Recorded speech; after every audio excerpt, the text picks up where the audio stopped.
جیسا کہ آپ سب لوگ آج جمع ہیں، یہ ہے تحریک سنت جماعت اصلاحی کا 14واں سالانہ بزم تفسیر قرآن، جو مسلسل 14 سالوں سے احمد شاہ بابا ہال میں ہوتے آ رہا ہے۔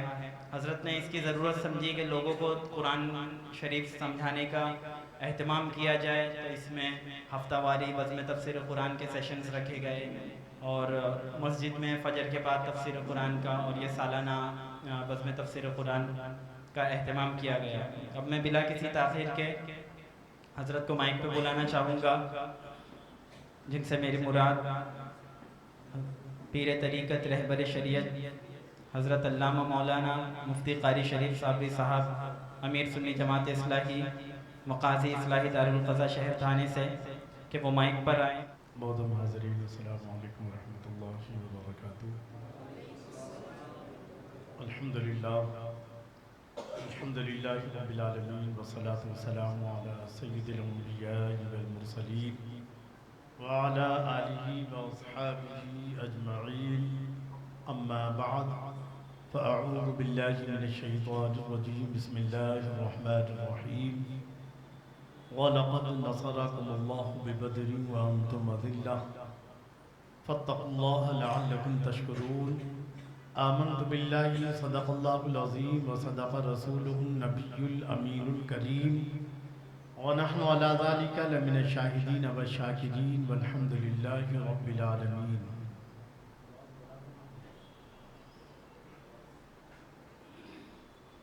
گفتگو سے پہلے ایک بار انتہائی عقیدت و محبت اور ادب و احترام کے ساتھ ہمارے و ساری کائنات کے آقا مولا مدنی تاجدار حضور محمد رسول اللہ صلی اللہ تعالیٰ علیہ وسلم کے گوہر بار میں درود شریف کا تحفہ نچھاور فرما لیں۔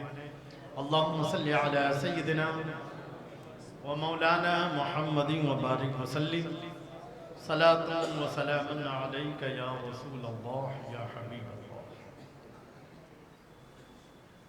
عزیزان گرامی، قابل قدر بزرگ اور دوستو، آج کا دن جو گزرا ہے 17واں روزہ تھا، اور آج کا دن وہ مبارک دن ہے کہ آج سے 1445 سال پہلے غزوہ بدر ہوئی، اور مسلمانوں کو اللہ نے بڑی عظیم شان فتح عطا فرمائی، اور اسلام کو یہیں سے مضبوطی ملنا شروع ہو گئی۔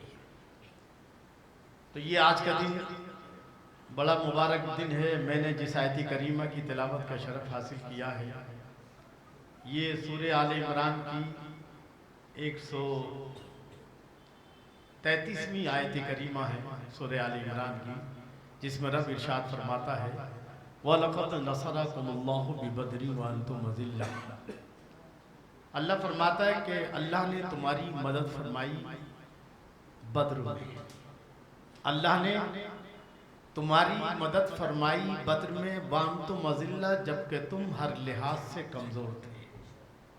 نہ مسلمانوں کے پاس زیادہ ساز و سامان تھا، صرف 2 گھوڑے تھے، 313 لوگ تھے، اور ٹوٹی پھوٹی تلواریں تھیں۔ جی ادھر سامنے والے 1000 لوگ، اس سے بھی زیادہ، اور مکمل جنگی ساز و سامان کے ساتھ، کھانے پینے کے ساتھ، ہر چیز مکمل تیاری کے ساتھ، اور ادھر جو ہے صرف 313 ہیں، اور گھوڑے صرف 2 ہیں، اور چند گنتی کے اونٹ ہیں، اور اس طرح ٹوٹی پھوٹی تلواریں ہیں۔ اللہ ارشاد فرماتا ہے وَأَنْتُمْ أَذِلَّةٌ، کہ تم انتہائی کمزور تھے۔ کیسے؟ اسباب کے لحاظ سے، ایمان کے لحاظ سے نہیں۔ وَلَا تَهِنُوا وَلَا تَحْزَنُوا وَأَنْتُمُ الْأَعْلَوْنَ إِن كُنتُم مُؤْمِنِينَ۔ اللہ فرماتا ہے ایمان والو، غم نہ کرو، رنجیدہ مت ہو، تم ہی کامیاب رہو گے بشرطے کہ تم مومن ہو۔ تو یہ وعدہ بدرج عتم جو ظاہر ہوا ہے، اس کا سب سے پہلا موقع تھا جنگ بدر کا جو ہے۔ بہرحال تو جنگ بدر وہ عظیم دن ہے ہمارے لیے کہ جس دن اللہ نے مسلمانوں کو، یہ کب ہوئی جنگ بدر؟ بدر کیا ہے اس کو سمجھتے چلے جائیں۔ در حقیقت بدر مدینے سے تقریباً 100 کلومیٹر دوری پر ہے۔ ایک میدان ہے جہاں پہلے میلہ لگتا تھا، وہاں ایک کنواں ہے جس کنویں کا مالک کا نام بدر تھا، اور اسی مناسبت سے وہ میدان بدر مقرر ہوا۔ جنگ بدر کا ذکر، اور میری نظر میں سب سے زیادہ اگر کسی جنگ کا ذکر ہوا ہے تو وہ جنگ بدر کا ذکر ہوا ہے۔ سورہ انفال میں بڑی تفصیل کے ساتھ، انفال کا لفظ ہی جنگ بدر کی طرف اشارہ کرتا ہے، کیونکہ جنگ بدر میں جو مال غنیمت ملا تھا اس میں حضور صلی اللہ تعالی علیہ وسلم نے 5 لوگوں کو بھی مال غنیمت عطا فرمایا تھا جو جنگ بدر میں شریک نہیں تھے۔ تو اس تعلق سے تھوڑا سا چمی گوئیاں ہو رہی تھی، یسألونک عن الانفال، یہ لوگ مال غنیمت کے بارے میں سوال کر رہے ہیں، تو اللہ نے فرمایا کہ یہ فیصلہ کرنا کس کو ملے گا کس کو نہیں ملے گا، کتنا ملے گا، یہ اللہ اس کے رسول کا کام ہے صاحب۔ تو سورہ انفال کا نام ہی جو ہے وہ جنگ بدر کی طرف مائل کرتا ہے، اور کئی جگہوں پر مطلب لگ بھگ یہ پوری سورہ جو ہے اس میں زیادہ تر جو ذکر ہے وہ جنگ بدر کا ہے۔ پھر 10واں پارہ شروع ہوتا ہے تو وہاں بھی اس کے وَاعْلَمُوا أَنَّمَا غَنِمْتُم مِّن شَيْءٍ فَأَنَّ لِلَّهِ خُمُسَهُ وَلِلرَّسُولِ وَلِذِي الْقُرْبَىٰ وَالْيَتَامَىٰ وَالْمَسَاكِينِ وَابْنِ السَّبِيلِ۔ اللہ فرماتا ہے کہ جو کچھ مال غنیمت ہے، اس مال غنیمت یعنی جنگ کے بعد جو کچھ کفار مکہ کا جس پر مسلمانوں نے قبضہ کیا، ان کے ہتھیار ہیں، ان کے جو بھی سارے ساز و سامان ہیں، مکمل ملا کر اس کے 5 حصے ہوں گے۔ کتنے حصے؟ 5 حصے۔ 5 میں سے 4 مجاہدین کو تقسیم ہوں گے، اور 5واں حصہ جو ہے پھر اس کے پھر 5 حصے ہوں گے جو ہے اسی کو فرمائے گا وَاعْلَمُوا أَنَّمَا غَنِمْتُم مِّن شَيْءٍ فَأَنَّ لِلَّهِ خُمُسَهُ، کہ جو 5 حصے ہوئے تھے اس میں کا جو 5واں حصہ ہے پھر اس کے جو ہے 5 حصے وہ کس کس کو دیے جائیں گے؟ کیا کہا؟ وَاعْلَمُوا أَنَّمَا غَنِمْتُم مِّن شَيْءٍ فَأَنَّ لِلَّهِ خُمُسَهُ وَلِلرَّسُولِ وَلِذِي الْقُرْبَىٰ، حضور صلی اللہ تعالیٰ علیہ وسلم ہو جائے گا اس میں، وَلِذِي الْقُرْبَىٰ اور رشتہ داروں کو۔ جی وَاعْلَمُوا أَنَّمَا غَنِمْتُم مِّن شَيْءٍ فَأَنَّ لِلَّهِ خُمُسَهُ وَلِلرَّسُولِ وَلِذِي الْقُرْبَىٰ وَالْيَتَامَىٰ، اور تیسرے یتیموں کو، وَالْمَسَاکِینِ اور غریبوں کو، وَابْنِ السَّبِیلِ اور مسافروں کو۔ یعنی اس 5ویں حصے کے بھی پھر 5 حصے ہوں گے۔ بہرحال میں کر رہا تھا کہ یہ پورے سورہ انفال جو ہے در حقیقت اس میں کس کا ذکر ہے؟ جنگ بدر کا۔ اور بھی کئی سوروں میں، سورہ آل عمران میں بھی اس کا ذکر ہے۔ میں نے جس آیت کریمہ کی تلاوت کا شرف حاصل کیا، آئیے سب سے پہلے ہم اس کی یہ جنگ بدر کیوں قائم ہوئی ہے، اس کی اسباب کیا ہیں، پہلا سبق سماعت فرما لیں کہ جنگ بدر کیوں ہوئی۔ یہ اسلام کی سب سے پہلی جنگ تھی۔ در حقیقت سب لوگ اچھی طرح جانتے ہیں، علماء نے بارہا علماء سے سنا ہوگا کہ کفار مکہ کے مظالم سے تنگ آ کر جب وہ یہاں تک کہ خود حضور صلی اللہ تعالیٰ علیہ وسلم کے قتل کا منصوبہ بنا لیا، کفار مکہ نے منصوبہ نہیں بنایا بلکہ عمل کرنے کے لیے تیار ہو گئے، اور تیار ہی نہیں بلکہ حضور صلی اللہ علیہ وسلم کو قتل کرنے کے لیے آپ کے مکان کا 50 نوجوان 50 تلواریں لیے اس انتظار میں باہر کھڑے ہیں کہ کب محمد گھر سے باہر نکلیں اور ہم ان کا کام تمام کریں۔ اس کنڈیشن میں جو ہے میرے آقا صلی اللہ تعالی وسلم نے مکے سے مدینے کو ہجرت فرمائی، تو اب 13 سال مسلمان نے صرف صبر کیا، ہر ظلم برداشت کیا، اور بار بار بارگاہ رسالت میں حاضر آئے کہ حضور اجازت دیں کہ ہم کچھ بدلے میں کچھ انتقامی کارروائی کریں۔ دیکھیے فلاں کبھی آل یاسر کو ستایا جا رہا ہے، اس کو ستایا جا رہا ہے، اس کو ستایا جا رہا ہے، کسی کو پانی میں ڈبکیاں دی جا رہی ہیں، کسی کو جو ہے قتل کیا جا رہا ہے، کسی کو گرم تپتی ریت پر لٹایا جا رہا ہے، کہیں ایسا ہے کہ گرم گرم انگاروں پر لٹایا جا رہا ہے، اور ان کی جسم سے نکلنے والی چربی سے وہ انگارے جو ہے ٹھنڈے ہو رہے ہیں۔ حضور اجازت دیں کہ ہم کچھ بدلے میں بدلے کی کارروائی کریں، مگر میرے آقا صلی اللہ تعالی وسلم ارشاد فرماتے تھے ابھی تمہیں صرف صبر کرنا ہے، اللہ کی طرف سے ابھی انتقامی کارروائی کی اجازت نہیں ملی ہے۔ تو 13 سال تک میرے نبی صلی اللہ تعالیٰ علیہ وسلم برداشت کرتے رہے اور پھر ہجرت کی. تو ہونا کیا چاہیے تھا کہ کفار مکہ کو چین سے بیٹھنا چاہیے تھا کہ بھی چلو دشمن چلے گئے, مکہ چھوڑ دیا. لیکن نہیں, بلکہ وہ اپنی سازشی کارروائیوں سے باز نہیں آئے, بلکہ عالم یہ ہے کہ انہوں نے عبداللہ ابن ابی جو عنقریب مدینے کا سردار بننے والا تھا اور اس کے سر پر سرداری کا تاج رکھا جانے والا تھا, اتنے میں محمد صلی اللہ تعالیٰ علیہ وسلم نے مکے سے مدینے کو ہجرت فرمائی تو اس کے سارے منصوبوں پر کیا ہو گیا, پانی پھر گیا. تب ذہنی طور سے یہ بھی حضور کا دشمن بن گیا. لیکن کفار مکہ کی دشمنی کا آپ اندازہ لگائیے کہ مسلمانوں نے مکہ چھوڑ دیا تو وہ چین سے بیٹھ جاتے, کبھی چلو مسلمان چلے گئے, بات ختم ہو گئی. مسلمانوں سے دشمنی تھی, انہوں نے مکہ چھوڑ دیا, مگر نہیں, ان کی دشمنی اور بڑھتی چلی گئی. بلکہ یہاں تک آس پاس کے جو قبیلے تھے انہوں نے مسلمانوں کے خلاف اتنی نفرت پھیلانی شروع کر دی اور ایک پوری فوج تیار کرنی شروع کر دی جس سے کہ مسلمانوں کا ہمیشہ کے لیے خاتمہ کر دیا. اب اس سے اندازہ لگائیے بخاری شریف اور مسلم شریف کی گواہی ہے کہ کفار مکہ نے عبداللہ ابن ابی کو لکھا کہ تم نے ہمارے لوگوں کو پناہ دی. وہ لوگ جو بے دین ہو گئے, کیا ہو گئے, جو اپنے دھرم سے, اپنے باپ دادا کے دھرم سے ہٹ کے ایک نیا دھرم قبول کر لیا, تم نے ان کو پناہ دی.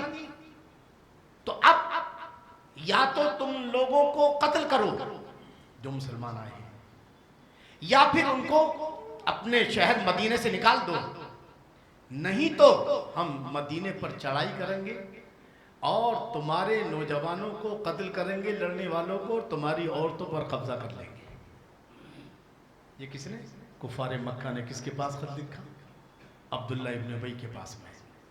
اب جب حضور صلی اللہ تعالیٰ علیہ وسلم کو پتہ چلا کہ معاملہ ایسا ہے تو آپ نے اس سے ملاقات کی عبداللہ ابن ابی سے, کہا کہ بھی معاملہ ایسا ہے. کفار مکہ نے بولے ہاں, کس کس کو قتل کرو گے, جو مسلمان بنے ہیں مدینے میں تمہارے خاندان کے تو ہیں, جو مسلمان بنے ہیں وہ تمہارے قبیلے کے ہیں, تمہارے خاندان کے ہیں, تو کیا تم ان کے کہنے پر اپنے خاندان کے لوگوں کو قتل کرو گے.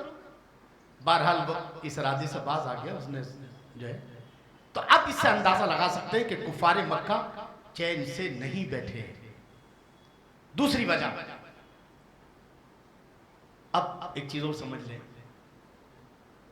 کہ 13 سال مسلمانوں نے ظلم برداشت کیا. کیوں؟ اس لیے کہ اللہ کا حکم تھا کہ مسلمانوں کو صبر کرنا ہے, کوئی بھی انتقامی کارروائی نہیں کرنی ہے.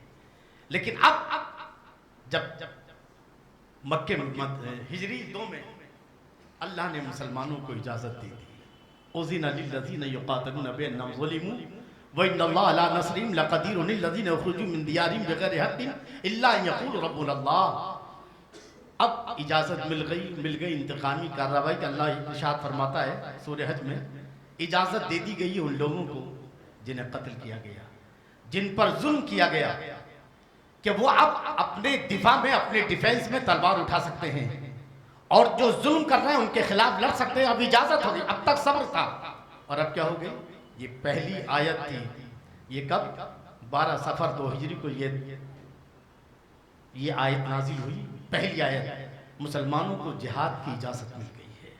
کہ اب مسلمان, کیونکہ حالات یہ ہے کہ 13 سال تک مسلمان کفار مکہ کے مظالم کی چکی میں پستے رہے, صرف کس لیے کہ اللہ کے رسول فرماتے کہ نہیں, مجھے اللہ کی طرف سے حکم نہیں ملا ہے.